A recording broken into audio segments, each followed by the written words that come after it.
नमस्कार प्यारे विद्यार्थियों, ऑनलाइन स्कूल इंडिया में आपका स्वागत है। और आज बात करेंगे हमारा जो दूसरा महत्वपूर्ण चैप्टर है उसकी बात करेंगे, जिसका नाम है लेखन और शहरी जीवन के बारे में।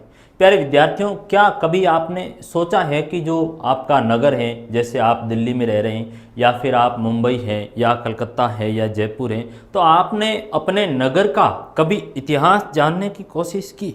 आपके नगर का क्या इतिहास रहा होगा? आपके नगर की क्या व्यवस्था रही होगी? आपके नगर में है वो सामाजिक जीवन है वो क्या होगा? राजा था तो किस तरह की व्यवस्था थी? सामान्य लोग किस तरह से है वो जीवन जीते थे? और किस तरह के हैं वो नगर की बसावट थी? नगर किस तरह से बसा हुआ था? सड़कों की व्यवस्था कैसी थी? नाली व्यवस्था कैसी थी? लोगों के लिए बाजार किस तरह था? वस्तुओं का आवागमन है वो किस तरह से होता था? क्या कभी आपने ऐसा सोचा?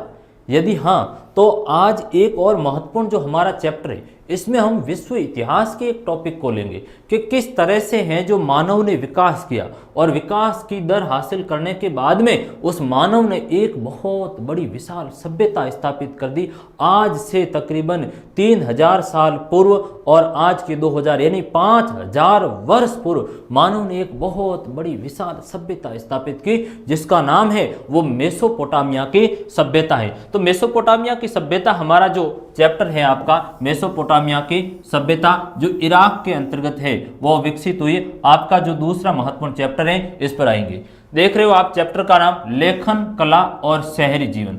लेखन कला और शहरी जीवन नाम आते ही आपके जेहन में एक बात आनी चाहिए कि किसी नगर के बारे में है वो बात की जा रही, और वो नगर है कौन सा है? मेसोपोटामिया नगर है, जो दजला और फरात नदी के किनारे दोआब में विकसित हुई एक सभ्यता है, उसकी बात की गई है। तो मेसोपोटामिया की सभ्यता और जो हमारा जो ये उद्देश्य है, जो मोटो है, जो टारगेट है, वो ओनली क्वालिटी एजुकेशन का जो हमारा पर्पज है उस उद्देश्य से है वो हम चल रहे हैं। तो आप है वो मेरा भरसक साथ देंगे और साथ ही साथ सारी क्लासें भी आपको है वो प्लेलिस्ट में मिलेगी। तो आप क्रमिक रूप से मेरे साथ बने रहें और पढ़िए। तो मुद्दे की बात करते हैं हम, लेखन कला और शहरी जीवन, यानी किस तरह से शहरी जीवन का विकास हुआ और शहरी जीवन का विकास हुआ तो लेखन कला का किस तरह से विकास हुआ। आज जो लेखन कला है, आज जिस तरह से हम पढ़ रहे हैं, लिखने का काम कर रहे हैं, उसका किस तरह से विकास हुआ, उसके कालखंड को है वो विश्व इतिहास के संदर्भ में हम देखेंगे।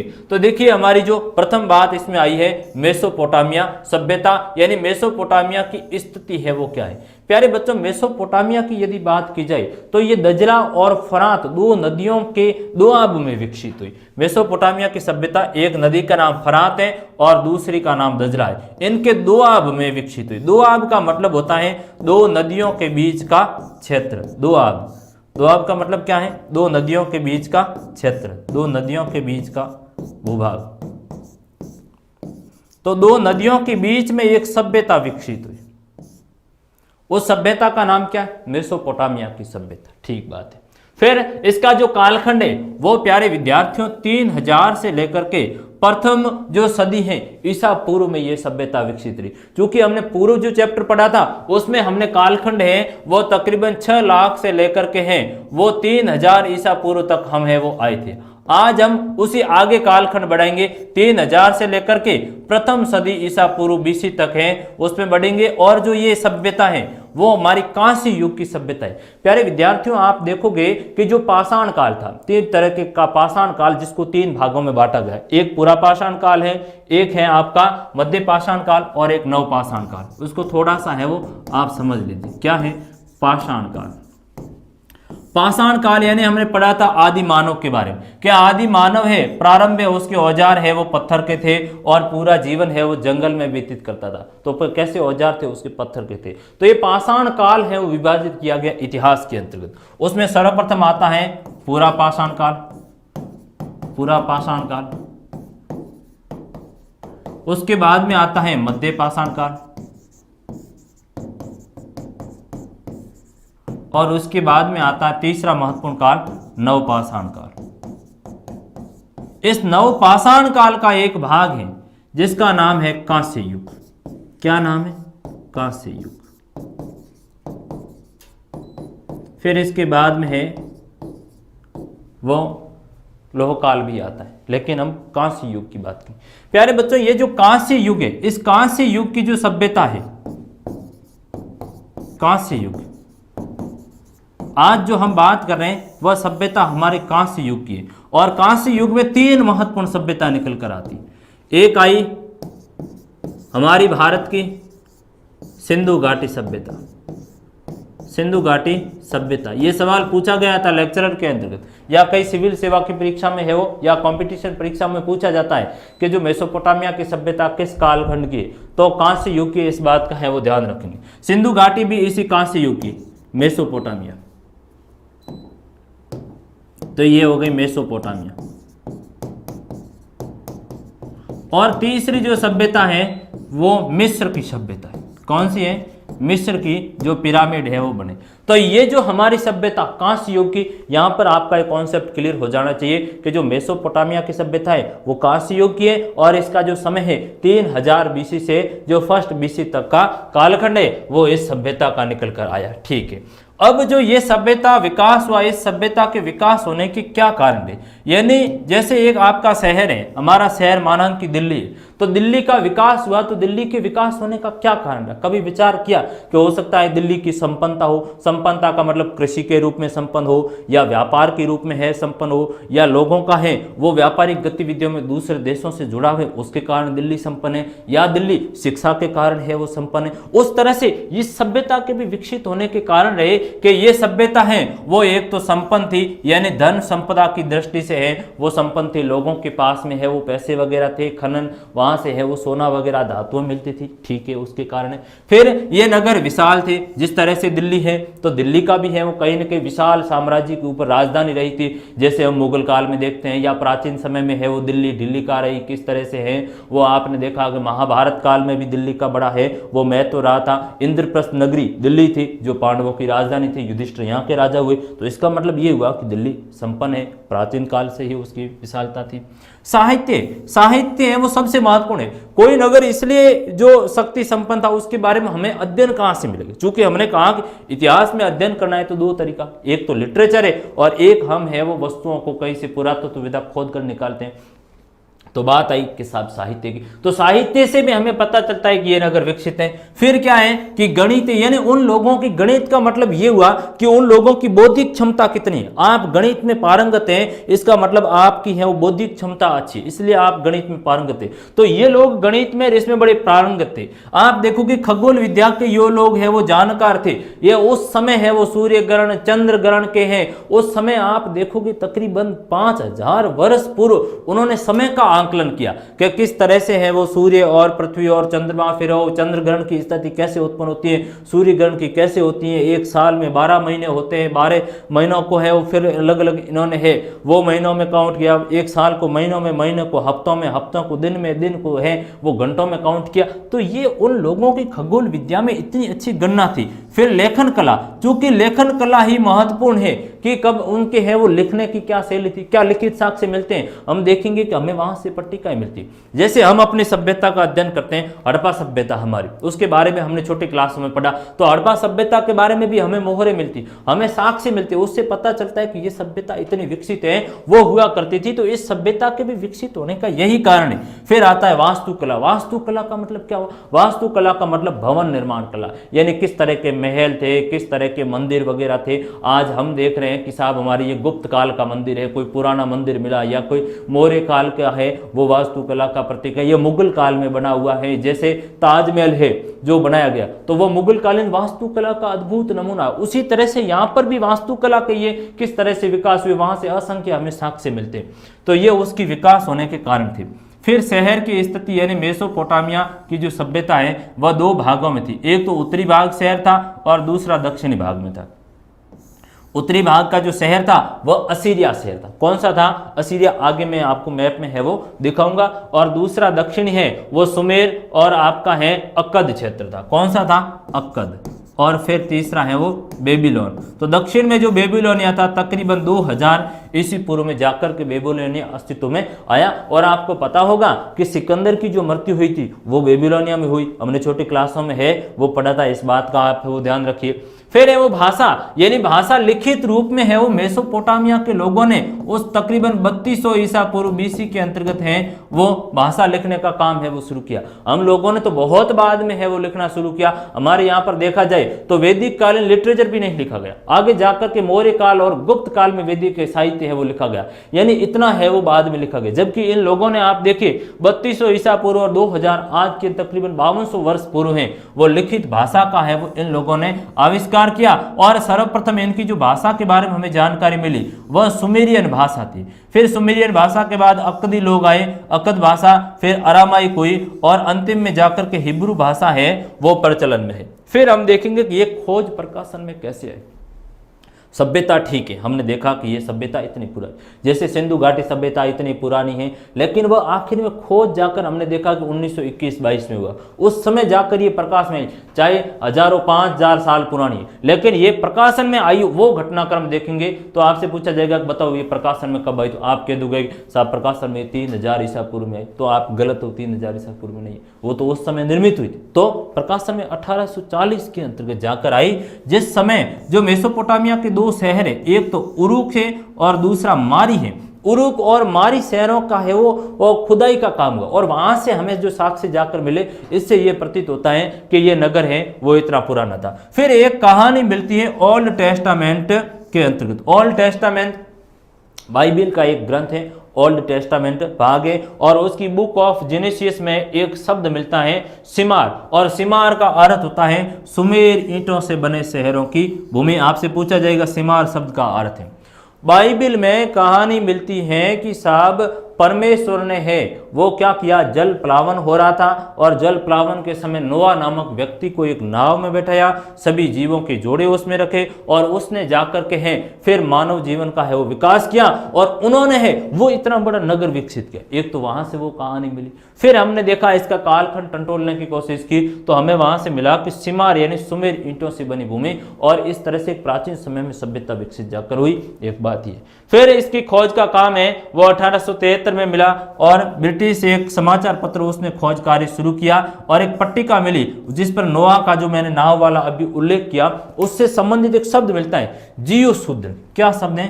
जीव शूद्र है वो शब्द मिलता है, जीव शूद्र शब्द। तो जीव शूद्र है वो शब्द मिलता है, उससे प्रतीत होता है कि परमात्मा ने है वो इसको बनाने का काम किया।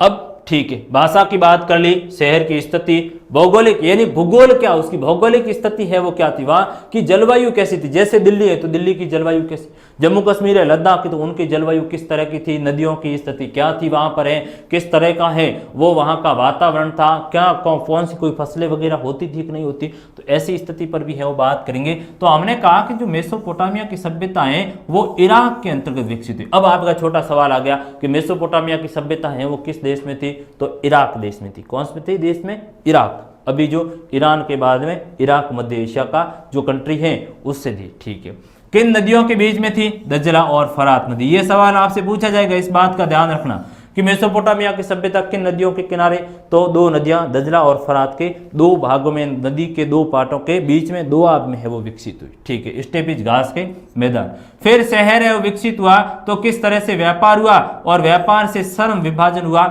यानी शहर कब होगा, जैसे कि हम गांवों में रहते हैं और हम गांवों में रहते हैं तो अधिक उत्पादन कृषि में हुआ, अधिक कृषि में उत्पादन हुआ तो फिर हम क्या करेंगे, उस सामान को बेचेंगे किसी कस्बे में, उस कस्बे में बेचेंगे तो वहाँ व्यापारियों का आदान प्रदान होगा, वस्तुओं का विनिमय शुरू होगा, तो एक छोटा कस्बा बनेगा, वहाँ दुकानें बनेगी। कोई है वो माना कि कोई चावल खरीदने आया है, कोई गेहूँ खरीदने आया है, कोई अन्य बीज बाजरा है, कोई कपड़े की दुकान वहाँ करेगा, कोई ऊन की, वस्त्र की, इनकी करेगा। तो एक क्रमिक रूप से है जो उत्पादन गाँवों में अधिक हुआ तो आपने एक छोटे कस्बे में बेचना शुरू कर दिया, वहां से व्यापार की प्रवृत्ति विकसित हुई, व्यापार बढ़ेगा तो क्या होगा, नगर विकसित हुआ। ऐसा का ऐसा मेसोपोटामिया में भी हुआ और श्रम विभाजन हुआ। ठीक है, ये भी बात है वो हमारे समझ में आ गई। आगे हैं वो अन्य, थोड़ा सा देखिए फिर हम चैप्टर पर बढ़ेंगे। आपका चैप्टर यही है, वो मोटी मोटी इस फ्रेमवर्क को यदि आपने समझ लिया, अच्छे तरह से माइंड में इस डायग्राम को बैठा दो, आपका चैप्टर यही क्लियर हो जाएगा। और नो डाउट इतना सरल है। इतिहास को है वो रट्टे नहीं मारा जाता। कुछ लोग हैं वो इस तरह से भ्रम फैला रखा है कि इतिहास को रटने बैठ जाते हैं, ये मेसोपोटामिया, ये दजला, ये फरात, कभी भी है वो रट्टे मारने से इतिहास याद नहीं होता। इतिहास को समझा जाता है और हर चीज को है वो हम सामान्य वे से, धरातल के वे से समझेंगे तो हमारे समझ में आ जाएगा। कुछ नहीं करना है, जिस तरह से एक दिल्ली प्राचीन शहर विकसित हुआ उस तरह से ये भी विकसित हुआ, जिस तरह से हड़प्पा सभ्यता, मोहनजोदड़ो ये विकसित हुए, ठीक है, वो भी नदी किनारे हुए, ये भी नदी किनारे विकसित हुए, ठीक है साहब। तो वहां है वो व्यापारिक गतिविधियां होती थी, इसमें भी व्यापारिक गतिविधियां होती थी। उसमें शहर है सिंधु घाटी सभ्यता में, इसमें भी शहर। तो सामान्य बात है, आज के शहर को तुलनात्मक रूप से पढ़ो। आपका शहर है, आज देखो कि मैंने कहा कि सिंधु घाटी सभ्यता में नगर नियोजन था, सड़कें बनी हुई थी, नालियां थी, घर हैं वो क्रमिक रूप से लाइन में बने हुए थे, प्रत्येक घर में गली जाती थी। आज आप जिस शहर में रह रहे हो उसको देखो जाकर के, हैं किस तरह से चौराहा बना हुआ है, सड़कें समकोण के ऊपर काटने का काम कर रही, प्रत्येक घर से नाली निकल रही कि नहीं निकल रही, तो साहब निकल रही है। वह नाली मुख्य शहर की नाली में जोड़ने का काम कर रही, हाँ। वह सड़क है वो प्रत्येक बड़ी जो गलियों हैं, सड़कें हैं, वो जाकर मेन सड़क से जोड़ने का काम कर रही। ये तो ऐसी की ऐसी व्यवस्था थी, इसलिए साधारण वे में आपको समझना। फिर है आवागमन, यानी मेसोपोटामिया में लोग किस तरह से आवागमन है वो आवाजाही की क्या स्थिति थी। तो आयात निर्यात के लिए लोग आते थे, किस तरह से आते थे, सड़क से आते थे या हवाई जहाज से आते थे, किस तरह से आते थे। तो आप कहोगे साहब हवाई जहाज से नहीं आते थे, तो किससे आते थे, नदी जल मार्ग से आते थे। कौन सी नदी थी हमारी उस समय दजला और फरात नदी। देख लो, फरात नदी उस समय विश्व मार्ग के रूप में काम कर रही थी, इतनी बड़ी बात है। यानी आज से 5000 वर्ष पूर्व है वो लोग नावों के अंतर्गत बैठकर सवार होकर के हैं वो काम किया करते थे, व्यापार का आदान प्रदान करते थे, यानी इतनी सुदृढ़ व्यवस्था थी वहां पर, ठीक है। फिर लेखन कला के रूप में है, किस तरह के लोग पढ़े लिखे थे, तो उसके भी हमें वहां से साक्ष्य मिले, कुछ हमें मोबाइल मिले हैं, कुछ टैबलेट मिले हैं, तो उससे ये प्रतीत होता है कि साहब उस समय भी लेखन शैली होती थी। तो क्या हुआ, उसके लिए हम पट्टियां मिली, माटी की मिट्टी की पट्टियां मिली, लोगों ने कुछ है वो पत्र लिखे थे, उस तरह के हैं जो पत्र लिखा करते हैं अक्सर लोग हैं, तो उन लोगों ने भी पत्र लिखे, पट्टी के ऊपर लिखे, मिट्टी की पट्टी को गीला करके उस पर लिखे। मैं आपको फोटो बताऊंगा आगे जाकर, उसके साक्ष्य भी है वो मिलेंगे कि किस तरह के लोग लिखते हैं। एक दीवार के ऊपर भी राजा ने बड़ी इंटरेस्टिंग एक बात लिखी गई थी, एक उसमें ये आता है, इसमें आपके नहीं दिया हुआ लेकिन आगे हम देखते हैं, तो उसमें एक दीवार के ऊपर है वो कुछ बात लिखी हुई है, तो वो भी आज के समय में कुछ लोग दीवारों के ऊपर बातें लिखते हैं, इस तरह की उस समय भी ये लोग हुआ करते थे, उनको भी देखेंगे। लेखन कला, पढ़े लिखे, साक्षरता की क्या स्थिति थी, ठीक है। अक्षर के चिन्ह मिलते हैं, आज जैसे हमारी लिपि है उनके जो चिन्ह हैं उस तरह से उनके भी मिलते थे, ठीक है। फिर दक्षिणी मेसोपोटामिया, चूंकि उत्तरी और दक्षिणी मैंने प्रारंभ में भी बताया था कि उत्तरी जो हमारा था और दक्षिणी मेसोपोटामिया है की है वो क्या स्थिति थी उसको अलग से हम पढ़ेंगे। दक्षिणी मेसोपोटामिया में राजा की क्या स्थिति थी, एक देवता हुआ करते थे, उर देवता, उर देवता को है वो चंद्र देवता कहा करते थे, और एक देवी भी हुआ करती थी जिसको है वो इनाना देवी कहा जाता है, और इनाना देवी है वो प्रेम की देवी हुआ करते थे। लोग हैं जब है वो प्रेम प्रसंग वाले लोग अक्सर जाकर के वहां नारियल चढ़ाया करते थे, और जब है वो लड़ाई उनसे करनी होती थी, प्रेम बिगड़ता तो वह दूसरा नारियल भी चढ़ाते थे, अब इससे मेरी टूट जाए तो जाकर के हैं वो दूसरा नारियल आप चढ़ाओ इनाना देवी को, तो वहां जाकर के काम हो जाता। शायद ऐसी देवियां आज भी हुआ करती तो बहुत कुछ अच्छा होता, लेकिन क्या करें, सोसाइटी भी ऐसी, देवी ऐसी है भी नहीं। शहरी जीवन के ऊपर, शहरी जीवन क्या था, शहरी जीवन यानी आज के युग में शहरियों में क्या स्थिति हमारी, कोई राजा है, कोई छोटे लोग हैं, कोई मजदूर है, कोई नौकर है, कोई किसी भी तरह के। तो उस समय भी है वो देखेंगे कि सामाजिक जीवन में है वो राजा का, एक तो हमें ज़्यादातर बातें मिलती हैं वो राजा के बारे में मिलती, क्या मिलती है, जैसे कि कोई राजा है उसको कब्र के अंतर्गत है वो मर गया तो उसको वहाँ डाला, तो उसके साथ कई चीज़ें हमें मिलती, या तो कोई सोने के आभूषण मिल रहे या फिर हैं वो कोई है उनको संगीत का कोई वाद्य यंत्र मिल रहा है। अब आप देख लीजिए कैसे कैसे लोग हैं, हद हो गई है कि मरते समय भी है वो आप है वो साथ में तंदूरा लेकर मरे हो, ये भी एक स्थिति। कुछ लोगों के जो कब्र से हैं साथ में कुत्ते मिले, ये भी एक चिंता का विषय है कि उतना कितना आपको कुत्तों से प्यार था। आज भी लोगों को अक्सर है वो कुत्तों से, टोमी से है वो प्यार होता है। तो आज उस समय भी इन लोगों के अंतर्गत है वो प्यार की ऐसी भावना थी, शायद कुत्तों से हो सकता है पालतू जानवरों, ये भी एक स्थिति है। तो ऐसे जानवरों के हमें साक्षी मिलते हैं, लेकिन सामान्य जन के ऐसे मिलते नहीं। सामान्य परिवार है वो कहते हैं एकल परिवार। तो आज भी एकल परिवार है, आज भी संयुक्त परिवार प्रथा नहीं। तो सामान्य बात है, आपसे पूछा जाएगा मेसोपोटामिया में सामाजिक स्थिति क्या थी, कि साहब एकल परिवार थे, संयुक्त परिवार नहीं थे, साधारण चीज समझ कर। और व्यापारी और पशुचारण, कुछ पशुपालक समुदाय निकल कर आए जो खानाबदोश थे। कैसे थे? खानाबदोश। खानाबदोश का मतलब क्या हुआ? खानाबदोश का मतलब हुआ कि एक जगह से दूसरे जगह पर भटकने वाले, इनको यायावर समूह कहा जाता है। अक्सर कहते हैं कि पढ़ते नहीं तो कोई लैट साइड स्कूल जाता करता है, आता है तो क्या कहते हैं, बेटे खानाबदोश, बेटे असभ्य, यायावर, कहाँ से आगे हो रहे, भेड़ बकरियां चराते हैं, ऐसे स्कूल में कहते नहीं कहते। तो अक्सर यहाँ पर भी जो कुछ लोग थे वो खानाबदोश थे, जो जनजातियां लोग थी, जैसे आर्मीनियन है या एमोराइट है, वो जनजातियां एक जगह से दूसरी जगह अपने पशुओं को लेकर जाती। स्वाभाविक है, पशुपालन का काम कर रहे हैं तो वो एक जगह से दूसरी जगह पर पशुओं को लेकर तो जाएंगे। तो यह भी एक स्थिति थी। फिर मेसोपोटामिया की संस्कृति में शहरों का महत्व, लोग हैं वो राजा शहरों के ऊपर गर्व किया करते थे कि हमारे इतने अच्छे शहर। आज हम भी करते हैं कि साहब हमारा जयपुर शहर तो बहुत अच्छा है, हमारा दिल्ली शहर है वो बहुत अच्छा है। आप दिल्ली रहते हैं, दिल्ली छोड़कर दूसरी जगह जाते हैं तो वहां जाकर हमेशा दिल्ली की बात करते हैं कि हमारा शहर। तो उस समय भी लोगों को शहर से गर्व था, सामान्य सी बात है, कोई बड़ी बात नहीं। फिर इन लोगों ने विश्व को देन, यानी विश्व को इन लोगों ने बहुत बड़ी देन दी है। क्या दी है? आज है वो सारी की सारी देन है वो इन लोगों की दी हुई है। नहीं तो आज हमें थोड़ा ही पढ़ना पड़ता, हम भी है वो कोई है या तो इस तरह के हैं वो यायावर जीवन जीते, या फिर है इस देवी की जाकर के है वो पूजा पाठ वगैरह किया करते, वो भी था। लेकिन सारी देन इन लोगों ने दी। क्या? काल गणना, ये गणित सबसे बड़ा लफड़ा है, आज दिन तक है वो समझ में, मैं तो आई नहीं, आप लोगों को आई हो तो कमेंट करके बताना कि मुझे है वो समझ में आई, मुझे भी सीखनी है। मैं आपको इतिहास सिखाता हूँ तो आप मुझे गणित सिखा दो। तो यहाँ काल गणना है वो संपूर्ण विश्व को किसने दी? मेसोपोटामिया ने देने का काम किया। किस तरह से है वो समय की गणना की गई, वो मेसोपोटामिया के लोगों की देन है। गणित की देन है वो भी इन लोगों ने दी। तो गणित की देन है, देन नहीं कहूंगा, इसको देन कहूंगा। फिर वर्ष है, यानी आज हम कहते हैं कि ये साल भर बाद में है वो सब स्थितियां सामान्य होगी, तो उस समय वर्ष है तो वर्ष का निर्धारण उन लोगों ने दिया। दिन को है वो बांटा, फिर है वो घंटों में बांटा, तो सारा इन्हीं लोगों की है वो देन दी। आगे बढ़ेंगे, नेक्स्ट है वो बात करते हैं सभ्यता के विकास के कारण के ऊपर, कि मेसोपोटामिया की सभ्यता के क्या विकास के क्या कारण। मेसोपोटामिया की सभ्यता के विकास के कारण और इसका विस्तार कहां से कहां तक था। प्यारे बच्चों, मैंने पूर्व में कहा मेसोपोटामिया कोई भी सभ्यता हो, वो सभ्यता कैसे विकसित है, तनिक विचार कीजिए। सभ्यता है यानी कोई बहुत बड़ी सभ्यता है तो विकसित होगी तो कुछ कारण रहेंगे, या तो विशालता होगी, या धन संपन्न की दृष्टि से है वो अच्छी स्थिति होगी, या फिर है अन्य तरीके से लेखन है, भाषा है, साहित्य है वो अच्छा होगा। तो यहाँ पर भी यही स्थिति हुई कि मेसोपोटामिया के लोगों का जो शहरी जीवन अच्छा था, जिसके कारण मेसोपोटामिया है वो सभ्यता विकसित हुई, यानी शहरी जीवन है वो बहुत ही अच्छा था। तो शहरी जीवन हमारा भी आज देख लो बहुत अच्छा है, लेकिन सभ्य हम कितने हैं वो खुद हमें सोचने वाली बात है। आज सभ्यता कितनी कर रही है वो भी एक बड़ा चिंता का विषय बना हुआ है।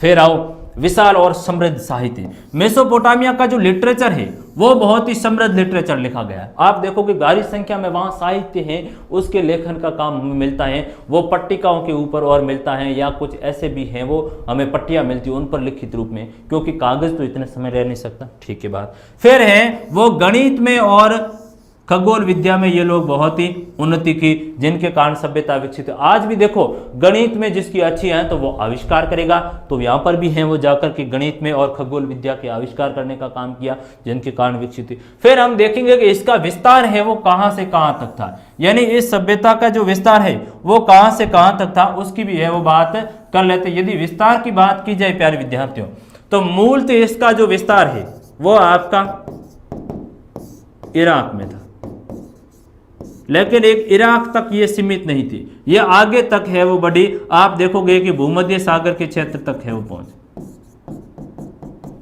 भूमध्य सागरीय प्रदेशों तक, फिर है उत्तरी सीरिया तक, और फिर है वो टर्की तक। तो उत्तरी सीरिया, उत्तरी सीरिया, और फिर है टर्की कहो या तुर्की कहो, एक ही। तो तुर्की तक है वो इसका विस्तार था। आपका ये सवाल कॉन्सेप्ट क्लियर होना चाहिए। मेसोपोटामिया की सभ्यता कहां से कहां तक थी, किस देश में थी, तो इराक में थी। कहां से कहां तक थी, भूमध्य सागर, उत्तरी सीरिया, और कहां तक है आपकी, तुर्की तक फैली हुई थी। ठीक है, आगे बढ़ेंगे हम, आगे क्या बात है। अब ये खोज प्रकाशन में कैसे आई, मैंने पूर्व में कहा। अब यहाँ विस्तृत रूप से हम है वो पढ़ लेते हैं, आप साथ में नोट्स भी है वो बनाते रहना। तो देख लीजिए प्रकाशन में आने का काम।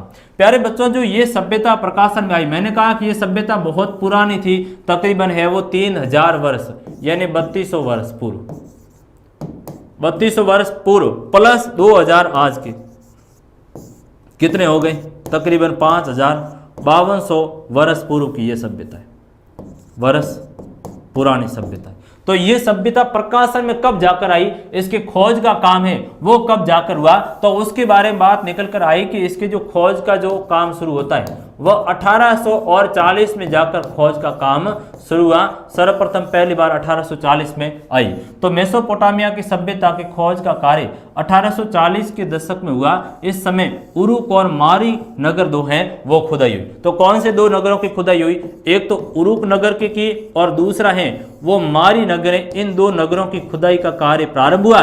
तो इन दो नगरों की खुदाई के प्रारंभ से जो साक्ष्य मिले उससे है ये जो सभ्यता प्रकाशन में आने का काम हुआ। ठीक है, फिर वहां से क्या मिला, यहां से विभिन्न इमारतें मिली, मूर्तियां मिली, आभूषण मिला, असंख्य औजार है वो मिला और असंख्य मुद्राएं मिली और यहां से पट्टियां मिली जिन पर लिखित साक्ष्य मिलते हैं। और मेसोपोटामिया से एक पट्टिका मिली जिस पर है वो बाइबिल में जल प्लावन की जो कहानी दी गई उसका उल्लेख मिलता है।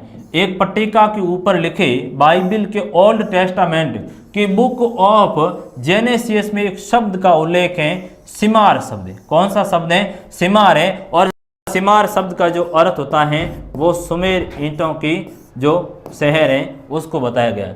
तो सुमार शब्द मिलता है और सिमार का अर्थ है सुमेर ईंटों से बने शहरों की भूमि। इसके बाद मेसोपोटामिया शहर का है वो खुदाई का काम आगे बढ़ता रहा। 1873 में एक ब्रिटिश समाचार पत्र ने भी प्रारंभ किया और खर्च वहन करके है वो आगे बढ़ाया। समय समय पर इसकी खोज का काम है वो चलता रहा। तो आज भी है वो इस सभ्यता के खोज का काम चला। तो आप ध्यान रखेंगे सर्वप्रथम के ये कब से खोज में आई, 1840 में आने का काम हुआ। तो खोज में आई तो क्या क्या वहां से मिले, हमें इमारतें मिली, आभूषण मिले, फिर है वो अन्य लिखित साक्ष्य पट्टिकाएं मिली। उससे हमने है वो उनके बारे में है वो किया, शायद यहाँ से एक इमारत मिली तो शायद इतनी पुरानी हो गई, उसका कालखंड है वो निर्धारित किया गया। वहां से मूर्तियां मिले गई, वहां से है वो आभूषण मिले गए, वहां से कब्रें मिलेगी। तो उससे है वो इस सभ्यता के बारे में हमें जानकारी प्राप्त हुई। यह आपके प्रकाशन का है वो मामला निकल कर आया। आगे है वो सेकंड देखेंगे कि मेसोपोटामिया की है वो ज्योग्राफिकल स्थिति क्या थी, भौगोलिक सिचुएशन क्या थी, कहां से कहां तक थी।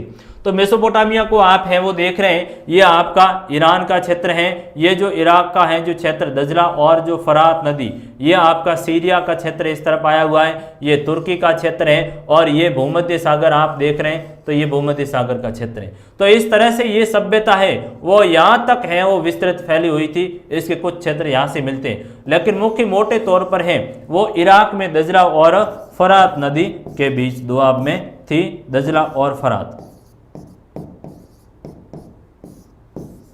दजला व फरात।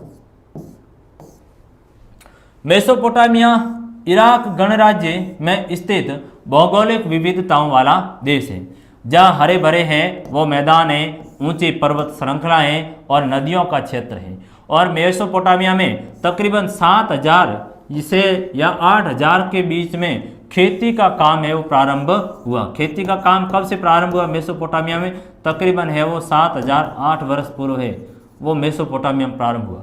उत्तर में है वो ऊंचे स्टेपिज घास के मैदान हैं, यहाँ पशुपालन है वो खेती की तुलना में क्या होता है, अच्छा होता है, क्योंकि घास के मैदान है, नदी का क्षेत्र है, तो नदी का क्षेत्र है तो उसके किनारे है वो घास के मैदान है, घास के मैदान है तो पशुपालन का कार्य है वो होगा, इसलिए स्वाभाविक सी बात है। साथ ही यहाँ दजला की है वो सहायक नदियां ईरान के पहाड़ी प्रदेशों में जाने के लिए परिवहन का अच्छा साधन है। ये देख रहे हैं आप, ये इराक की लोकेशन है यहाँ पर ईरान की, और ये है वो दजला की सहायक नदियां अन्य आती इराक से कनेक्टिविटी करने का काम। तो इसलिए परिवहन है जो आवागमन होता था सड़क मार्ग से उस समय होता नहीं था, या किसी भी तरह का है वो अन्य मार्ग रास्ता उस समय कौन सा था, नदी का था। तो ईरान से ईरान की तरफ जाने के लिए है वो अच्छा साधन था। साथ ही दक्षिण का भाग है वह कौन सा है, दक्षिण का भाग इसका था वह मरुस्थलीय भाग है, जहां सबसे पहले है वो लेखन कला का विकास प्रारंभ हुआ। तो लेखन कला का विकास है वो कहां पर हुआ, वो आपका जो दक्षिणी मेसोपोटामिया में हुआ, इस बात का ध्यान रखोगे। फरात नदी रेगिस्तान में प्रवेश कर कई धाराओं में बंट जाती थी और यहाँ पर गेहूं है, जो है, मटर है, मसूर की खेती होती थी। साथ ही साथ पशुपालन के भेड़ बकरियां स्टेपीज घास के मैदान चराते थे, जिससे मांस व दूध प्राप्त होता है। मेसोपोटामिया है वो दो भागों के अंतर्गत स्थित शहर है, उत्तरी भाग तथा दूसरा है वो दक्षिणी। उत्तरी भाग असीरिया क्षेत्र है जो 1100 बीसी में है वो अस्तित्व में आया, और दक्षिणी भाग आपका सुमेर और अक्कद है जो 2000 ईसा पूर्व में जाकर के अस्तित्व में आए। तो ये मेसोपोटामिया की ज्योग्राफी की स्थिति है, भौगोलिक कहाँ पर है, इराक देश में स्थित है, भौगोलिक विविधताओं वाला देश है जैसे भारत है, कहीं पर पहाड़ है, कहीं नदियां हैं, मैदान की स्थिति है जैसे भारत के अंतर्गत है। जहां पर है वो 7 से 8000 ईसा पूर्व में खेती प्रारंभ हुई। भारत में भी सिंधु घाटी सभ्यता में है वो तकरीबन नवपाषाण काल में है वो 7000 ईसा पूर्व में खेती प्रारंभ हुई, तो यहाँ पर भी खेती प्रारंभ हुई। साथ ही साथ पशुपालन, क्योंकि नदी का क्षेत्र है तो घास का मैदान है, तो वहां क्या होगा, पशुओं को चराने की घास है मिल जाती, ठीक है, यहाँ पर भी हुआ। आवागमन का माध्यम क्या है, आवागमन का माध्यम जल मार्ग है, फरात और उसकी सहायक नदियां हैं, आवागमन का अच्छा सोर्स रहा, ठीक है। साथ ही यहाँ पर गेहूं है, जो है, मटर है, मसूर की भी खेती होती थी, और मेसोपोटामिया नगर दो भागों में विभाजित था, तो ये मैंने आपको बता दिया। अब यहाँ का, ठीक है, ये स्थिति, इसकी भौगोलिक स्थिति तो हमने देखी। अब शहर है वो किस तरह से विकसित हुआ उसके बारे में पढ़ेंगे कि आखिर में ये जो इतनी स्थिति थी ये भूगोल ही था कि मेसोपोटामिया में अच्छा शहर विकसित है, मेसोपोटामिया की सभ्यता विकसित हुई, तो वो ज्योग्राफी ने ही उसको एक सहारा दिया, भूगोल ने स्थिति पर, क्योंकि भूगोल था तब तो नदियां हैं वहां पर, वहां पहाड़ है, मैदान है, इसके कारण जाकर के सभ्यता विकसित होने का काम किया। तो मेसोपोटामिया का शहरी जीवन। प्यारे बच्चों, एक बात मैंने की थी कि जब किसी अर्थव्यवस्था के अंतर्गत है वो कृषि में अधिक उत्पादन होता है तो व्यापार होता है, और व्यापार होता है तब क्या हो जाएगा, नगरों की बसावट शुरू होती है, और ऐसा मेसोपोटामिया में भी हुआ था। जैसे कि जब किसी अर्थव्यवस्था में खाद्य उत्पादन के अतिरिक्त अन्य आर्थिक गतिविधियां विकसित होती हैं, तो ऐसी स्थिति में वह क्या पर होता है, व्यापार विकसित होता है, और जब व्यापार विकसित होता है तब जाकर के क्या विकसित होते हैं, नगर विकसित होते हैं। और मेसोपोटामिया में वह हम देखेंगे कि जैसे एक पत्थर की मुद्रा बनाने वाले को है, पत्थर के लिए कहीं और से औजार की जरूरत पड़ती थी, और ऐसे औजार एक व्यक्ति तो बना नहीं सकता है। ऐसी स्थिति में वह दूसरी जगह से आयात करने का काम है वो करेगा। इससे स्पष्ट होता है कि मेसोपोटामिया के समाज में श्रम विभाजन था, डिवीजन ऑफ लेबर, शहरी जीवन की है वो विशेषता थी। यानी मेसोपोटामिया के समाज में है वो क्या था, श्रम का विभाजन था। श्रम के विभाजन का मतलब क्या हुआ, श्रम के विभाजन का मतलब हुआ काम का बंटवारा। श्रम का विभाजन का मतलब क्या हुआ, काम का बंटवारा। काम है वो अलग अलग करते थे। यानी जैसे कि एक सोनार है, तो सोनार है तो क्या सोना घर पर है वो उत्पादित कर सकता है, संभव नहीं, तो क्या करेगा, उसको है वो सोना बाहर से लाना पड़ेगा, ठीक है। फिर वह सोना लाया तो वह क्या करेगा, सोना पिघलाने हेतु है वो किसी और व्यक्ति को कहेगा, वो पिघला के फिर वह जाकर के आभूषण बनाएगा, फिर वह है बेचने वाला किसी तीसरे और को देगा। तो इस तरह से प्रत्येक के काम का विभाजन है। एक लोहार है, लोहे से है वो वस्तु बनाने का काम कर रहा है, तो क्या वह लोहे को उत्पादित कर पाएगा, क्या वो लोहे की खदान या जो वहां से खोद कर है वो लोहा इस को पिघलाने का काम करेगा, संभव नहीं। तो अलग अलग जगह से हैं वो चीजें लाते, यानी एक तरह से हैं वे पर्टिकुलर काम करते थे। जैसे मेरा काम पढ़ाने का है, मैं पढ़ाऊंगा, एक डॉक्टर है तो क्या करेगा, वह इलाज का काम करेगा।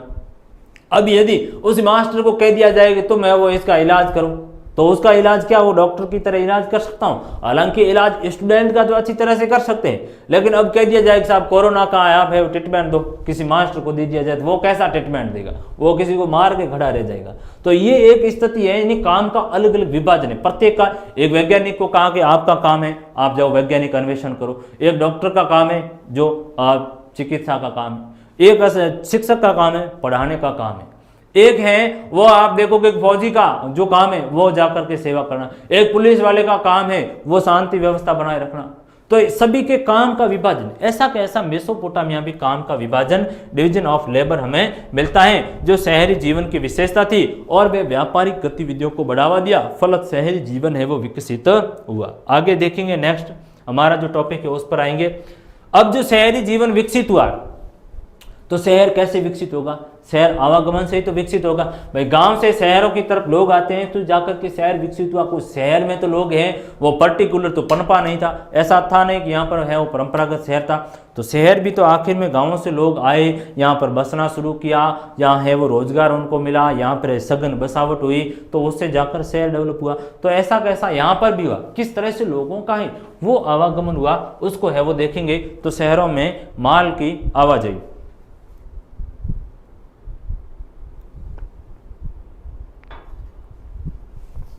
तो शहर में है वो माल की आवाजाही।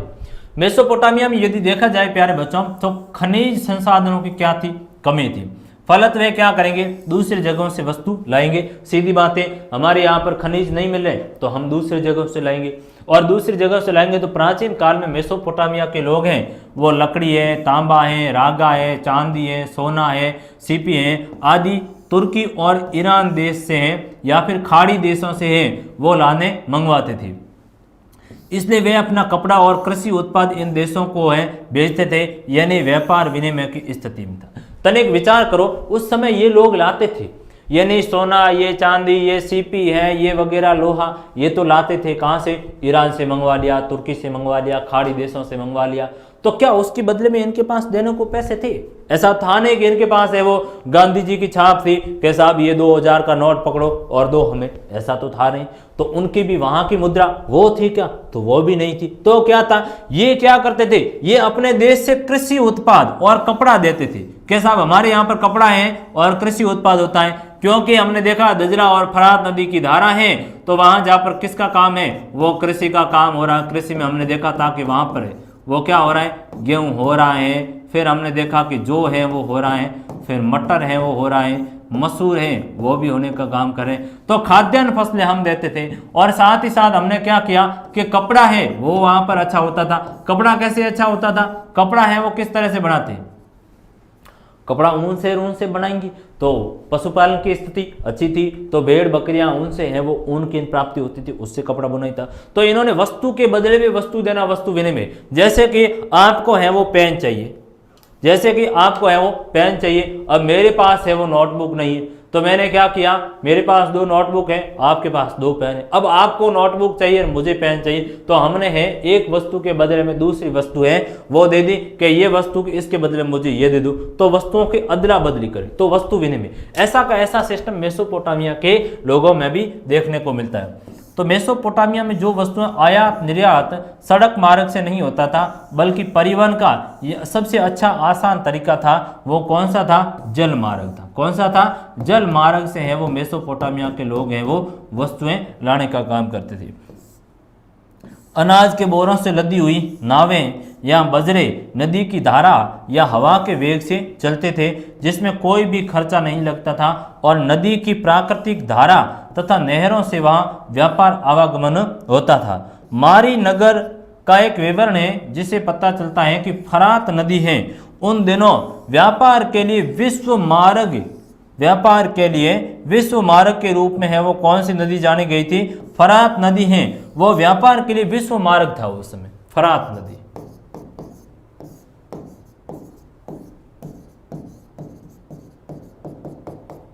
फरात नदी है वह विश्व मार्ग के रूप में उस समय पनपी। यह जो आप फोटो देख रहे हो उस समय देखोगे कि किस तरह से मेसोपोटामिया में जो 2 नदियां बहती थी, तो लोगों ने क्या किया कि साहब गाड़ी लाएंगे तो उसमें पेट्रोल भरवाना पड़ेगा, पेट्रोल की कीमत, डीजल की कीमत आज देखो 100 रुपए के आसपास पहुंच गई है।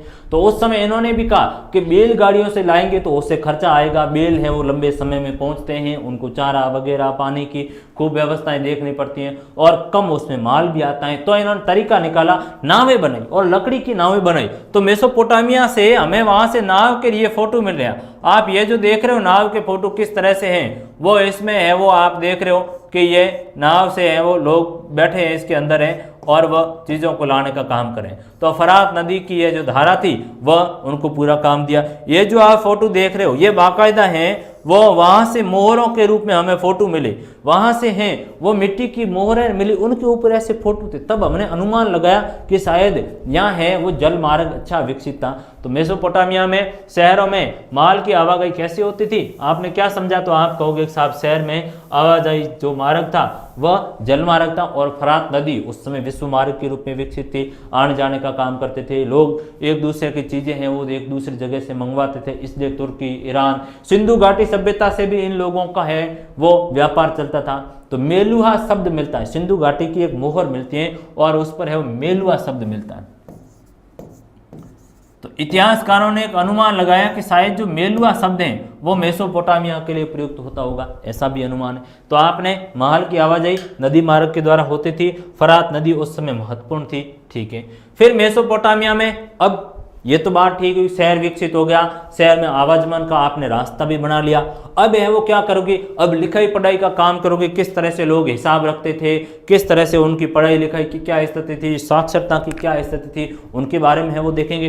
प्यारे विद्यार्थियों, मेसोपोटामिया लेखन कला के बारे में हमें वहाँ से बहुत सी पट्टियाँ मिलती हैं, बहुत सी हैं वो मिट्टी की पट्टियाँ मिलती हैं और उनके ऊपर है वो बहुत से चिन्ह अंकित मिलते हैं। उससे हमें पता चलता है कि शायद वो मेसोपोटामिया के अंतर्गत हैं, वो लेखन कला का विकास हुआ। और मैंने बताया था आपको कि किस तरह से 3200 ईसा पूर्व में है वो मेसोपोटामिया के अंतर्गत जाकर के हैं वो हमें लेखन कला के साक्ष्य मिले।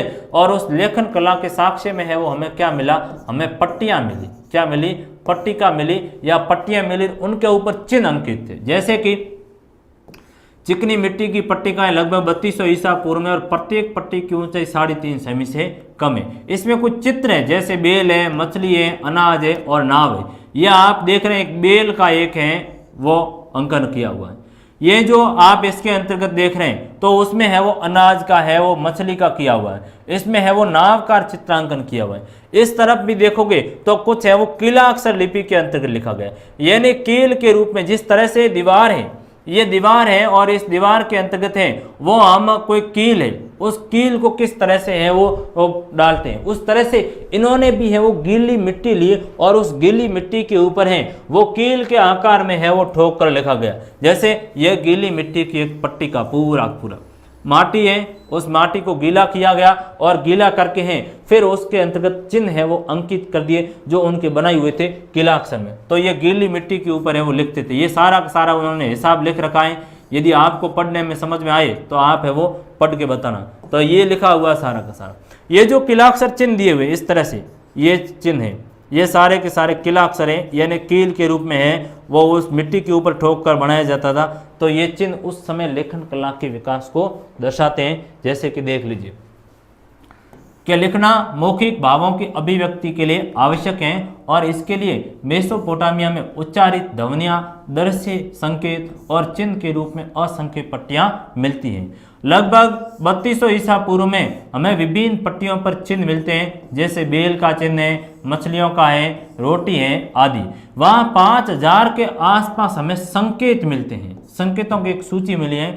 इसे पता चलता है कि मेसोपोटामिया में लेखन कला का विकास हुआ और इसके लिए मेसोपोटामिया के लोग मिट्टी की पट्टी के ऊपर है वो लिखते थे और मिट्टी को गीला करके है वो गूंथ लेते, फिर उस पर है वो पट्टिका के ऊपर चिन्ह है वो ले लेते। यानी यहाँ पर बात आई कि साहब मेसोपोटामिया के जो लोग हैं वो क्या करते थे कि मिट्टी को गूंथ कर ले, गीला कर लिया और फिर इसके ऊपर है वो चिन्ह अंकित किया करते थे जो एक कील से उनके ऊपर लिख लेते थे। तो उस तरह की लेखन कला का उनका है वो हमें साक्ष्य मिलते हैं। जैसे ये देखो, लेखन कला सरकंडे की है, वो तीखी नोक से करते थे, चिकनी पट्टी के ऊपर लिखते थे। और लिखते कैसे थे, उनकी लिपि कौन सी थी, क्या देवनागरी लिपि थी, कौन सी लिपि थी?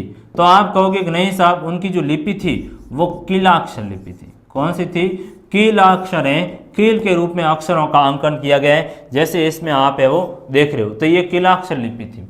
लगभग 2600 बीसी के आसपास हैं वो वर्ण कीलाक्षर हो गए। और मेसोपोटामिया की सबसे पहली और ज्ञात भाषा 2400 ईस्वी पूर्व के आसपास सुमेरियन भाषा थी। बाद में धीरे धीरे अक्दी ने है वो स्थान ले लिया। तो सबसे पहले मेसोपोटामिया की कौन सी ज्ञात भाषा थी? सुमेरियन भाषा थी। कौन सी थी आपकी? सुमेरियन। कब? 2400 ईसा पूर्व में है वो सुमेरियन भाषा।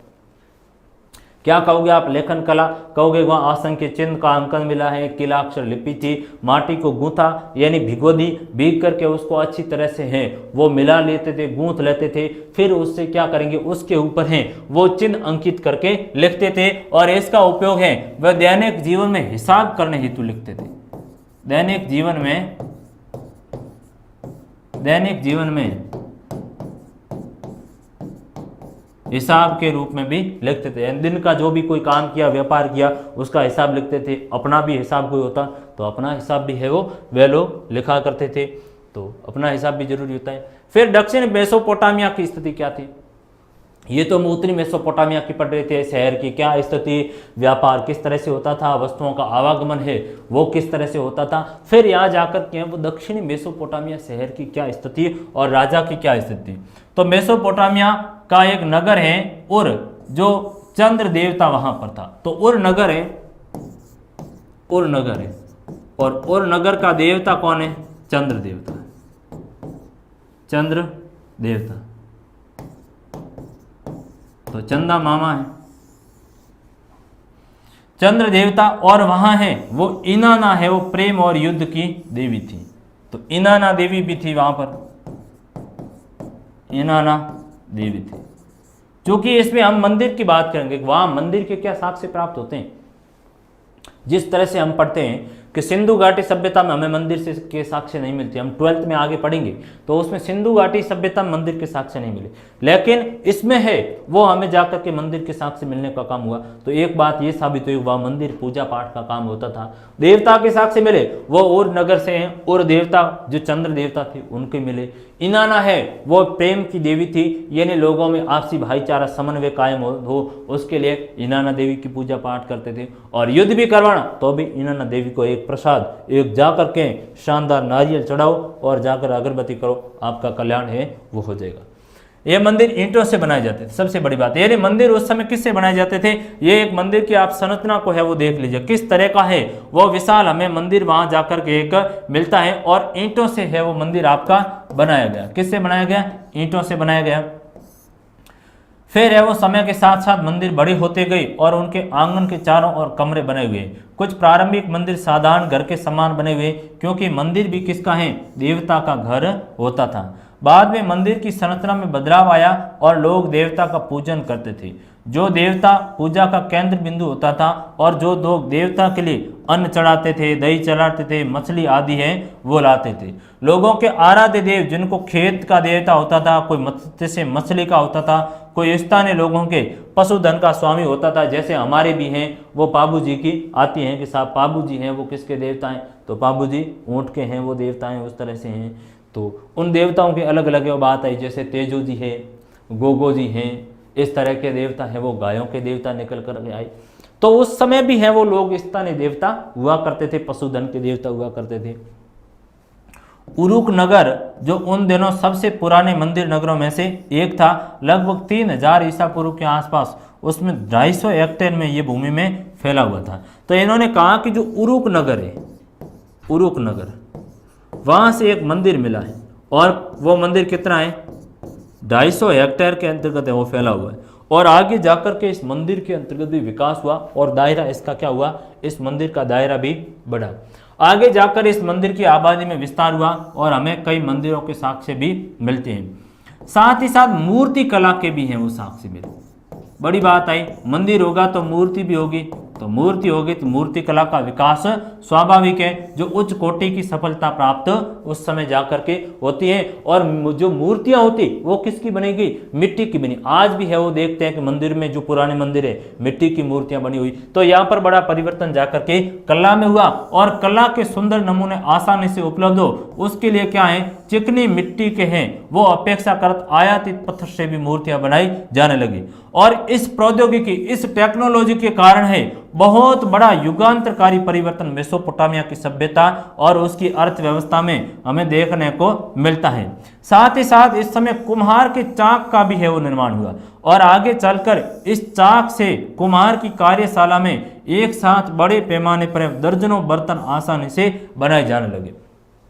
यानी मंदिर है तो मूर्तियां होगी, मूर्ति होगी तो किसकी होगी? कोई मिट्टी की हो सकती है या किसकी होगी? पत्थर की है वो हो सकती है, दोनों टाइप की। आज भी यही स्थिति, तो उस समय भी यही था, सामान्य बात है। फिर क्या हुआ कि इसमें बड़ा परिवर्तन ये आया कि चाक का है वो इस समय जाकर के विकास हुआ। ये जो आप फोटो देख रहे हो ये कुम्हार का चाक है। ये जो गोल पहिए नुमा इसकी संरचना होती है, गोल एक पहिया होता है और उसको तीव्र गति से घुमाया जाता है, उसके ऊपर है वो माटी रखी जाती है और उसको तीव्र गति से घुमाते हैं। तो अपने आप जैसा आकार देना चाहते हो बर्तन को, आप देखिए कि ये किस तरह से बर्तन को आकार देने का काम कर रहे हैं। तो जैसा आकार देना चाहते हो वैसा आकार दे सकते हो। तो ये चाक का जो विकास हुआ, चाक के पहिया का विकास हुआ, तो टेक्नोलॉजी में बहुत बड़ा परिवर्तन आया और भारी मात्रा में मूर्तियां हैं और अन्य जो बर्तन है वो बनाने का काम मेसोपोटामिया की सभ्यता में किया, जिसके कारण मंदिर और कला का विकास है वो होता है इस समय जाकर। ठीक है, तो मेसोपोटामिया का सामाजिक जीवन है वो कैसा है? आपसे सवाल पूछा जा सकता है कि मेसोपोटामिया के सामाजिक जीवन के बारे में आप बताइए। या जैसे मैंने पूछा कि आपका सामाजिक जीवन है वो शहर का कैसा है, तो आप क्या बताओगे कि साहब हैं वो यहाँ पहले राजा हुआ करता था, राजा की स्थिति कैसी थी, कुछ साक्ष्य मिलते हैं। या फिर आज का सामाजिक जीवन हमारा कैसा है, एकल परिवार में है या संयुक्त परिवार में। तो उस समय की स्थिति को देखेंगे तो उस समय का जो सामाजिक जीवन है वहां कौन था, राजा के बारे में हमें साक्ष्य मिले। जैसे कि मेसोपोटामिया में कई बहुमूल्य चीजें जो राजा या रानियों के कब्र से मिले, जैसे आभूषण मिले हैं, सोने के पात्र मिले हैं, सफेद छिपियां मिली हैं, लार्जवर्द जो मणि है वो मिली है, या लकड़ी के वाद्य यंत्र हैं, या सोने के सजावटी खंजर हैं आदि हैं वो मिले। हालांकि सामान्य लोगों की स्थिति के बारे में वो कोई बड़ा साक्ष्य प्राप्त नहीं होता। ऐसा प्रतीत होता है कि मेसोपोटामिया के समाज में है वो एकल परिवार प्रथा जैसी है वो आदर्श प्रथा मौजूद थी, और एकल परिवार में है वो पुरुष, उसकी पत्नी और बच्चे हैं वो शामिल होते। तो मेसोपोटामिया की जो सोसाइटी है उसमें क्या था, राजा और रानी के बारे में ज्यादातर साक्ष्य प्राप्त होते हैं, सामान्य जनता के बारे में प्राप्त होता नहीं है, और एकल परिवार प्रथा मौजूद थी। तो सामान्य बात है, आज भी एकल प्रथा मौजूद है। तो ये है वो स्थिति थी उस समय की सोसाइटी की। इतिहास को समझने की कोशिश कीजिए। इतिहास को समझने का एक सबसे आसान तरीका होता है, यदि आपने कभी महसूस किया हो, इतिहास बेसिक क्या है, अतीत है, और अतीत का वर्तमान के साथ अध्ययन करो। अब ये पढ़ रहे हो, इसका हमारे वर्तमान जीवन से आप रिलेटेड करके करो, आपके खुद के ऊपर लेकर के आज का हमारा समाज कैसा है उसके समाज का पता चलेगा। आज लेखन है कोई भाषा का, हिंदी का ले लो कि भाई हिंदी की क्या लेखन, क्या क्या इतिहास रहा, ऐसा का ऐसा इनका भी आया। तो हर एक का समाज है वो एक जैसा, सारा इतिहास को वर्तमान खुद के साथ पढ़ोगे तो समझ में आ जाता है। फिर एक मेसोपोटामिया का नगर नियोजन है, वो किस तरह की है वो स्थिति थी नगर नियोजन के रूप में मेसोपोटामिया की। नगर नियोजन यानी नगर किस तरह से विकसित था, सड़कों की क्या स्थिति थी, नालियों की क्या स्थिति थी। जैसे मैंने कहा कि दिल्ली का नगर नियोजन बताओ तो आप क्या कहोगे कि साहब दिल्ली अच्छे तरह से है वो बसी हुई है, सड़कें एक दूसरे को है वो समकोण पर काटती हैं, साफ सुथरा शहर है, या फिर नाली व्यवस्था अच्छी है। कलकत्ता की क्या स्थिति है, जयपुर की है वो क्या स्थिति, लखनऊ की क्या स्थिति। तो वैसे कि वैसे यहाँ की भी नगर नियोजन की स्थिति। मेसोपोटामिया के नगर नियोजन का अवलोकन करने पर नगर की स्थिति खुदाई से हमें पता चलती है कि यहाँ टेढ़ी मेढ़ी व संकरी गलियां थी। कैसी गलियां थी, यहाँ पर है वो समकोण के ऊपर काटने वाली है वो सड़कें नहीं थी। समकोण के ऊपर ये काट रही है, आप देख रहे हो, समकोण मतलब 90 डिग्री कोण, तो ये समकोण है। लेकिन यहाँ पर है वो हमें पता चलता है कि टेढ़ी मेढ़ी व संकरी गलियां हैं वो थी, टेढ़ी मेढ़ी संकरी गलियां थी। यहाँ से आगे जाकर के इस तरह से हो गई, फिर आगे जा करके इस तरह से, यानी कोई एक तरह से सीधी है वो गली व्यवस्था नहीं थी जो आगे जाकर समकोण पर है वो काटने का काम करे। तो एक नगर नियोजन है वो ठीक नहीं था इनका। साथ ही पहिए वाली गाड़ियां भी अंदर नहीं पहुंच पाती थी, इसलिए अनाज है वो शायद गधों पर है वो लाद कर घर पर ले जाना पड़ता था। तो ये भी एक वहाँ की स्थिति, यानी जो सड़कें थी पूर्णतः है वो सीधी नहीं थी और जिसमें पहिए वाली गाड़ी जाती नहीं। पहिए वाली गाड़ी उस समय कौन सी थी, कार थी या कौन सी थी, या कोई टेम्पो, या फिर आप कहोगे कोई ये अन्य गाड़ी वगैरह। तो उस समय बैलगाड़ी हुआ करती थी, तो बैलगाड़ी पहिए वाली वो अंदर जाती नहीं। तो क्या करोगे, गधों के ऊपर लाद कर लेके जाओगे। गलियां पतली व घुमावदार थी, नाली व्यवस्था भी है वो अच्छी नहीं थी। और घर के आंगन में क्या होता था, एक हौज होता था। घर के आंगन में क्या हुआ करता था, हौज होता था। हौज क्या होता था, हौज को है वो सामान्य हौद भी कहते हैं। और हौद होगा तो क्या होगा, हौद होगा तो या तो मल मूत्र का होता है और या फिर कोई पानी का होगा। जैसे पानी का टांका होता है ना हौज, उस तरह हौज होता था। तो यहाँ मल मूत्र जो भी अवशिष्ट पदार्थ थे वो भी हौज में जाकर गिरता था। तो इस तरह की है वो स्थिति मेसोपोटामिया की सोसाइटी के अंतर्गत थी। जमीन में एक ऐसा ढका हुआ गड्ढा था जिसमें पानी और मल भरा जाता था। साथ ही साथ लोग सड़कों पर कूड़ा करकट गली में डाल देते थे, जिससे पूरी तरह से नगर साफ नहीं होते थे। इससे यह साबित होता है कि मेसोपोटामिया के नगर नियोजन की व्यवस्था सिंधु घाटी सभ्यता की बजाय उन्नत स्थिति में नहीं थी। ये कमजोर स्थिति है। मेसोपोटामिया की जो नगर व्यवस्था है वो सिंधु घाटी नहीं, सिंधु घाटी में सड़कें समकोण पर काटती थी, यहाँ पर समकोण के ऊपर है वो नहीं काट रही। सिंधु घाटी में है वो नालियाँ एक दूसरे से घर से क्रमिक रूप से जुड़ी हुई, जैसे ये घर है यहाँ पर बने हुए, ये एक सोसाइटी है यहाँ घर बने हुए, और एक ये सामने कॉलोनी है यहाँ पर भी अलग अलग घर बने हुए। तो सिंधु घाटी में तो ये था कि इन प्रत्येक घर के आगे है वो नाली थी, और नाली कैसे थी, ढकी हुई थी। फिर आगे जाकर के एक बड़ी नाली, उसमें आकर के है वो दोनों नालियां मिलती थी। वह नाली है वो शहर से बाहर जाकर के एक विशाल नाला में जाकर के गिरती थी। इस तरह की व्यवस्था थी। लेकिन यहाँ पर है वो इस तरह की कोई व्यवस्था नहीं मिलती। संकरी टेढ़ी मेढ़ी गलियां, घर में हौज में है वो गंदा कचरा गिरता था, और कूड़ा करकटे सिंधु घाटी सभ्यता में बिल्कुल साफ सफाई है वो अच्छी होती थी। तो यहाँ पर है वो साफ सफाई मेसोपोटामिया में नहीं होती थी। इसलिए ये कहा सिंधु घाटी सभ्यता के बजाय मेसोपोटामिया का नगर नियोजन अच्छा नहीं था। आगे देखेंगे, नेक्स्ट बढ़ेंगे आगे। फिर बताया गया कि साहब मेसोपोटामिया में है वो पशु चारण समुदाय और व्यापारिक नगर की क्या स्थिति, यानी पशु पालन की क्या स्थिति थी। हमने कहा कि साहब मेसोपोटामिया का एक नगर है मारी नगर, जो तकरीबन 2000 ईसा पूर्व के आसपास है। वो फरात नदी की धारा में स्थित था। और यहाँ पर है वो देखेंगे कि खानाबदोश, खानाबदोश का मतलब ये हुआ कि एक जगह से दूसरी जगह पर जाने वाले लोग, खानाबदोश लोग आते थे और अपने भेड़ बकरियां चराने जाते थे। जीवन कैसा बिताते थे, यायावार यानी भटकते एक जगह से दूसरी जगह। सीधी बात है कि जो भेड़ बकरियों को चराएगा तो वो एक जगह से दूसरी जगह तो जाएगा, एक ही जगह तो है वो बैठ नहीं सकता, तो उसके लिए भी आवश्यक है। ये खानाबदोश लोग अकदी होते थे, एमोराइट या असीरिया और आर्मीनियन जनजाति के थे। जैसे मारिक के अंतर्गत एमोराइट एक राजा मिले, एमोराइट नाम क्या है, एमोराइट समुदाय के। वहाँ के निवासियों से भिन्न थे, वह अलग पोशाक पहनते थे और वहाँ के देवी देवताओं का आदर नहीं करते थे, बल्कि स्टेपी क्षेत्र के देवता थे डेगन। स्टेपी क्षेत्र के देवता कौन है, डेगन देवता। तो स्टेपी क्षेत्र के देवता डेगन के लिए है वो मारी नगर में एक मंदिर भी बनवाया।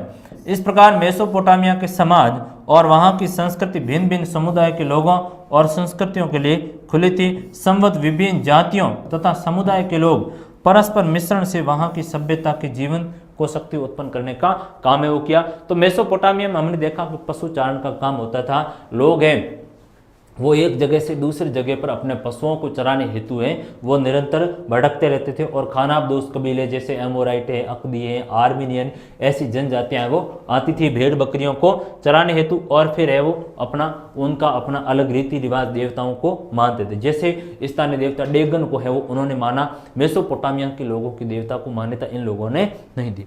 एक राजा का महल बना हुआ जिमरिल, जिमरिलिम का है वो मारी नगर के अंतर्गत राजा का महल बना हुआ है। जिमरिलिम का राजमहल है वो हमें निकलकर उसके बारे में पता चला। एक सभागार है, वहां पर है वो राजा की बैठक वगैरह हुआ करती थी। ये बाहरी आंगन है, ये पूरा का पूरा सभागार है वो बना हुआ, जिसमें अलग अलग है वो रूम है। तकरीबन 260 के आसपास है वो इसके अंतर्गत कमरे नहीं, इतना विशाल मात्रा में है वो एक नगर की बसावट हमें मिलती है। फिर है वो देखोगे कि अलग कार्यालय भी है वो मिलता है। ये आंगन इसका किस तरह से खुला हुआ था, अलग शौचालय है वो मिलते हैं यहाँ से, ये शौचालय बने हुए अलग। फिर है वो 132 दीवारों पर चित्रकारियां की गई हैं। रसोई घर है, ये कार्यशालाएं, यहाँ पर राजा का है वो सिंहासन हुआ करता था, भीतरी आंगन हुआ करता था। ये प्रवेश द्वार है, यहाँ से है वो प्रवेश करते थे, यहाँ से होते हुए यहाँ प्रवेश द्वार होता था। यहाँ पर है वो कुआं था। तो ये एक विशाल शहर है, उसका हमें नक्शा मिला है, उससे है वो प्रतीत होता है कि साहब यहाँ पर बहुत बड़ा है वो क्या था, राजा का महल, जहाँ है वो नगर विकसित हुआ था। मेसोपोटामिया की संस्कृति में शहरों का महत्व। मेसोपोटामिया के लोग अपने नगर पर हैं वो क्या करते थे, गर्व करते थे। उदाहरण के लिए एक जो गिलगामेश का उदाहरण दिया गया, गिलगामेश का एक उदाहरण दिया गया है कि गिलगामेश महाकाव्य के अंत में मिलता है और यह काव्य 12 पट्टिकाओं पर लिखा है। गिलगामेश ने एन मरकर के कुछ समय बाद उरुक नगर पर है वो शासन किया था और उस नगर की दीवार पर कई काव्य की पंक्तियां लिखी और अपने नगर की वीरता और साहस भरी कथाएं लिखी। गिलगामेश एक जनजाति योद्धा की तरह नहीं था, उसका अंत निश्चित है, पर उसके पुत्र तो जीवित रहेंगे, वह नगर का आनंद लेंगे और वह अपने नगर की प्रजा से प्यार और स्नेह करता था। यानी राजा को है मेसोपोटामिया की संस्कृति में यदि देखा जाए तो वहाँ नगरों का बड़ा महत्व था। वहाँ के जो लोग हैं, राजा हैं, वो अपने नगर पर गौरव करते थे कि हमारा नगर है वो सबसे अच्छा है और सबसे खूबसूरत नगर है, तो अपने नगर पर गर्व था। आज भी हमें अपने नगर पर गर्व है। जैसे हमने कहा कि हमारी दिल्ली है वो सबसे अच्छी, हमने कहा कि हमारा जो पटना है, हमारा जो लखनऊ है, हमारा जो कलकत्ता है, जयपुर है, वो शहर अच्छा है, हमें बहुत है वो प्यारा है, मुंबई लगता है, मैसूर लगता है। तो ये इस तरह की स्थिति होगी। तो वहाँ के लोगों को भी अपने नगरों से बड़ा प्रेम था, इसलिए राजा ने है वो बात लिखी गिलगामेश ने। तो ये एक बड़ी बात निकल कर आई। फिर है वो देखेंगे मेसोपोटामिया के विश्व को क्या देने, यानी मेसोपोटामिया ने संपूर्ण विश्व को क्या दिया है। तो मेसोपोटामिया ने हमें बहुत कुछ दिया है। बहुत कुछ का मतलब क्या हुआ, बहुत कुछ का मतलब हुआ मेसोपोटामिया ने है वो विश्व को काल गणना ली। मेसोपोटामिया ने है वो गणित की परंपरा दी। 1800 ईस्वी के आसपास हमें एक पट्टिका मिली है और उस पर गुणा और भाग है वो लिखा हुआ है। वर्ग और वर्गमूल और चक्रवर्ती है ब्याज की सारणी मिलती है। पृथ्वी के चारों ओर चंद्रमा की परिक्रमा के अनुसार एक पूरे वर्ष का 12 महीनों में विभाजन है वो किया गया है। एक महीने का 4 हफ्तों में है वो किया गया है और एक दिन का 24 घंटों में है वो किया गया है। एक घंटे का 60 मिनट में किया गया है। मेसोपोटामिया के लोगों ने है जब कभी सूर्य और चंद्र ग्रहण होते थे तो वर्ष के मास और दिन के अनुसार उनके घटित होने का हिसाब मेसोपोटामिया के लोगों ने रखा। तो ये मेसोपोटामिया के ही लोग थे जिन्होंने सर्वप्रथम है वो इतनी बड़ी है वो खगोल विद्या के बारे में है वो बात की, खगोल विद्या के बारे में बात की। वैज्ञानिक गणना है वो मेसोपोटामिया की देन, वैज्ञानिक गणना, यही जो गणित का ज्ञान है किसकी देन, मेसोपोटामिया के लोगों। तो मेसोपोटामिया ने बहुत कुछ है वो विश्व को दिया। फिर एक आपके कुछ टेक्निकल वर्ड इसमें आए हुए हैं, जैसे कि मेसोपोटामिया। तो मेसोपोटामिया यूनानी भाषा का शब्द है, इस बात का ध्यान रखोगे। 2 शब्द हैं, एक तो मेसोस है और दूसरा है पोटेमास। एक तो आपका है वो कौन सा है, मेसोस, और दूसरा है वो है पोटेमोस। मेसोस का अर्थ है मध्य में, मेसोस का अर्थ क्या है, मध्य के अंदर, और पोटेमास है वो किसका है, नदी का। तो किसके मध्य, नदी के मध्य। कौन सी नदी, दजला और फरात, दजला और फरात नदी के मध्य का जो क्षेत्र है वह मेसोपोटामिया। तो मेसोपोटामिया दजला और फरात नदियों के बीच की उपजाऊ धरती को कहा गया है। तो ये आपका एक टेक्निकल वर्ड था। फिर भाषा, हमने कहा था सर्वप्रथम है वो मेसोपोटामिया की भाषा कौन सी थी, 3200। कौन सी आई थी सर्वप्रथम आपके प्रकाशन में, सुमेरियन आई थी। उसके बाद में है वो अक्दी भाषा का विकास हुआ, उसके बाद है वो अरामाइक भाषा का विकास हुआ,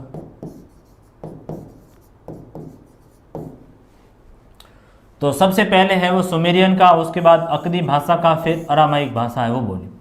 1400 के बाद में धीरे धीरे अराइक का प्रवेश हुआ और हिब्रू भाषा से मिलती जुलती है।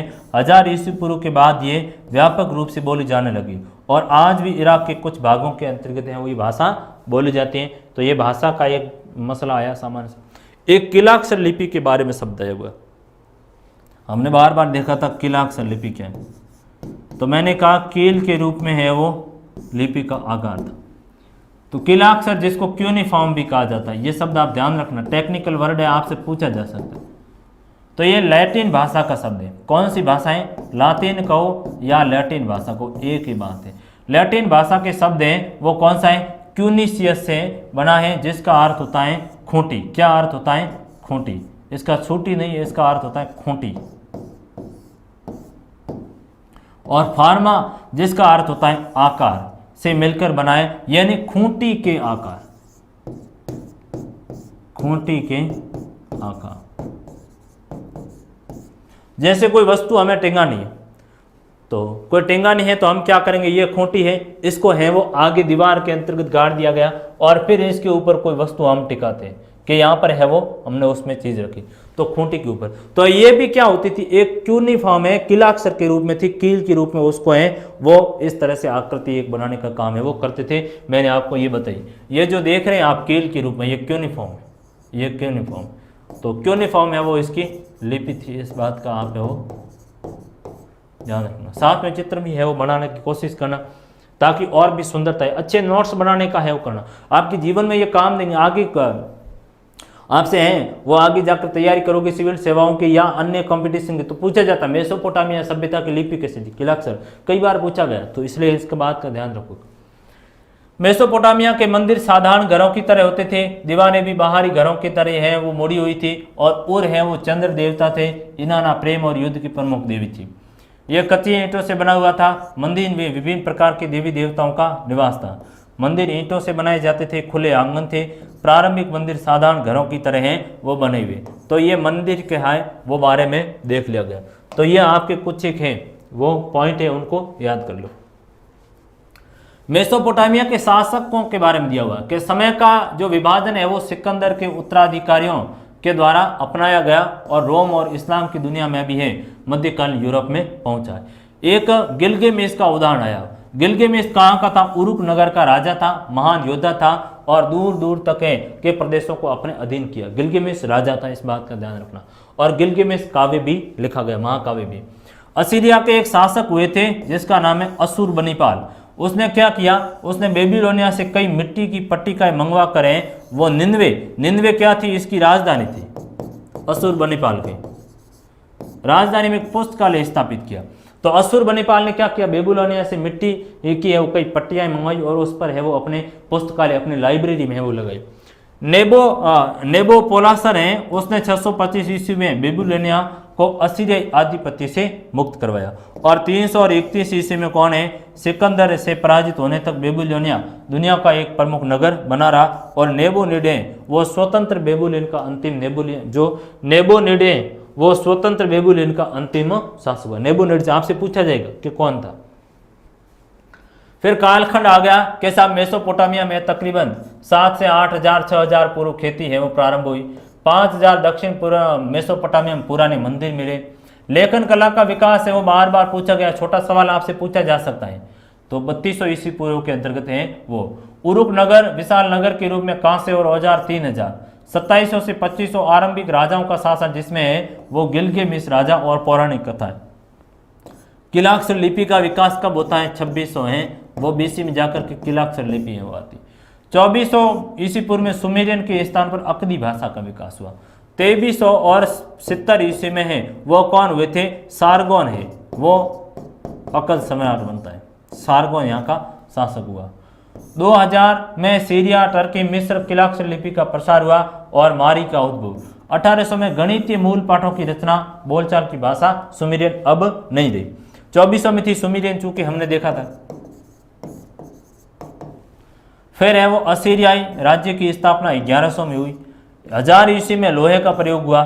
700 से 610 असीरियाई साम्राज्य, 668 से 627 असुर बनीपाल का शासन, 331 ईस्वी में सिकंदर ने बेबीलोन को जीता और लगभग पहली शताब्दी में अक्दी और किलाक्षर लिपि का प्रयोग, और 1800 और 50 में किलाक्षर है वो लिपि को एक तरह से पहचानने का काम है वो जाकर होता है। तो ये महत्वपूर्ण है, वो हमने बात कर ली इस पर। तो ये हमारा मेसोपोटामिया का एक बड़ा मसला है वो निकल कर आया। तो मेसोपोटामिया के बारे में है वो आपने क्या क्या है वो सीखा है, थोड़ा सा है वो हम ब्रीफिंग इसके ऊपर पुनः है वो कर लेते हैं। तो मेसोपोटामिया कहाँ पर है वो स्थित है, यानी कहाँ पर स्थित है? इराक देश में स्थित है। नदी कौन सी है?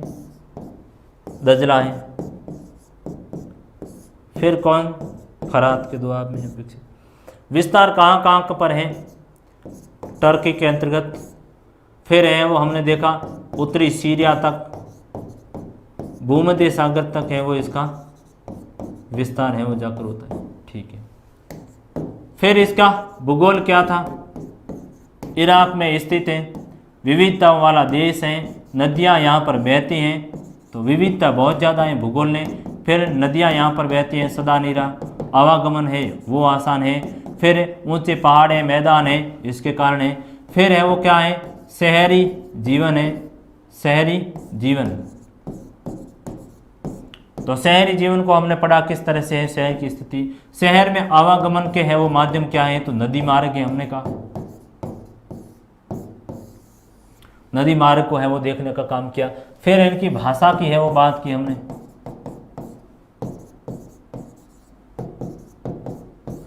फिर है वो मेसोपोटामिया लोगों का सामाजिक जीवन कैसा था उसके बारे में मैंने देखा। एकल परिवार प्रथा थी, आपने देखा होगा। फिर वह मंदिरों के बारे में है वो हमने पढ़ा। और देवता था चंद्र, और देवता कौन सा है? चंद्र देवता है। तो मंदिर, और कौन है? चंद्र देवता है। इनाना है वो प्रेम की देवी है।